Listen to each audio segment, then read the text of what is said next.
Hope everyone had a wonderful, wonderful week. It is Parshas Pinchas in Chutz La'aretz, and I just saw a very, very beautiful idea that I wanted to share.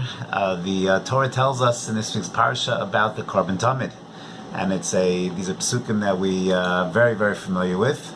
V'amartem lahem zeh asher shetchiv laHashem kvasim b'nei shna tmimim shnayim layom ala tamid.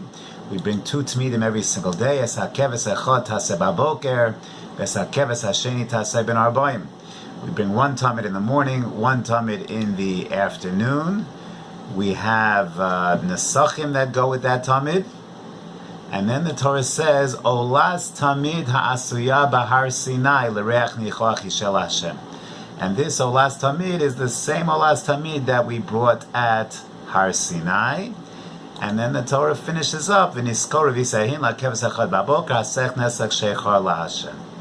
So the question is an obvious one, is why in the world, in the middle of this description of the Korban Tamid that we bring twice a day, every single day, do we reference the Olas Tamid Hasuya Bahar Sinai L'Reach Nichoach Ishel LaHashem?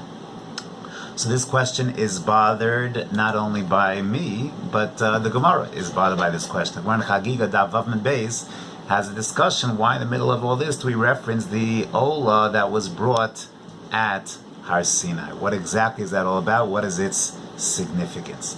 So the Gemara gives various answers.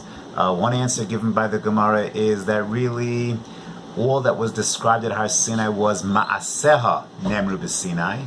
The specific actions of the Korban were taught at Sinai, what to do, but not the Korban itself. Okay? Others say just like the Korban at Har Sinai had Nesachim, so to this one.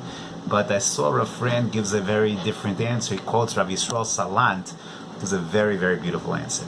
And he says there is something very, very powerful about the Korban Tamid, but there's something also very risky, something that we confront as Torah Jews all the time. And that is when we do something consistently, every single day.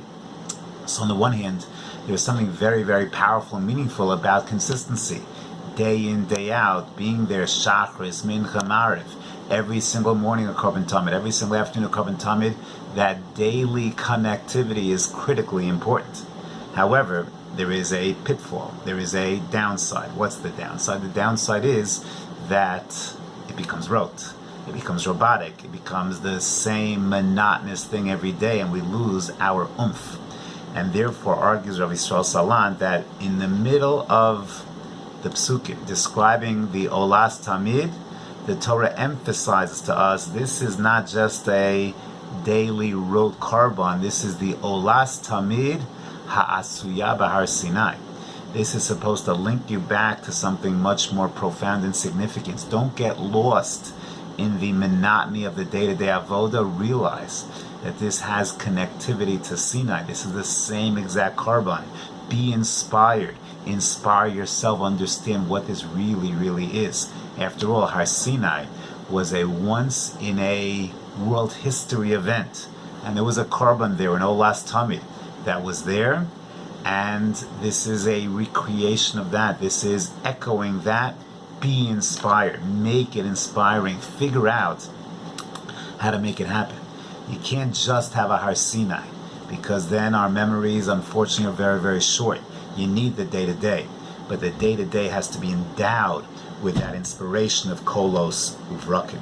I will just share that, as many of you know, I am not that far off of a 2-year period of Avelis.